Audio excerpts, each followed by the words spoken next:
Le miracle de Port-au-Prince, l'année où Haïti a conquis la CONCACAF. En 1973, personne n'imagine qu'Haïti va battre les géants de la région. Pourtant, quelques semaines plus tard, les Grenadiers vont écrire la plus belle page de leur histoire. Une compétition historique. En 1973, Haïti accueille le championnat de la CONCACAF.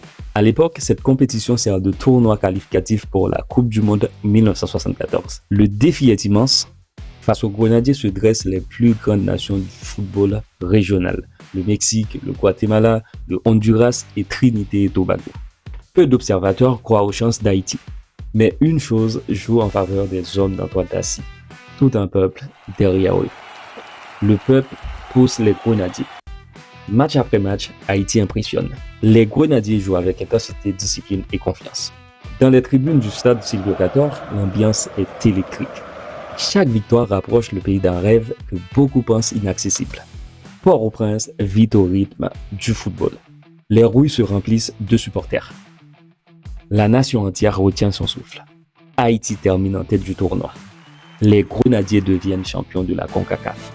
Pour la première fois depuis Cuba 1938, une nation caribéenne décroche une place pour une Coupe du Monde. Le pays explose de joie. Antoine Dacy et ses joueurs viennent d'accomplir l'impensable.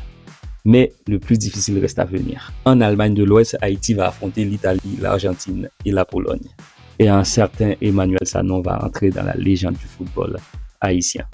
Ceci était un nouvel épisode de Objectif 2026, l'histoire des Grenadiers. Rendez-vous dans le prochain épisode pour découvrir la suite de cette belle aventure.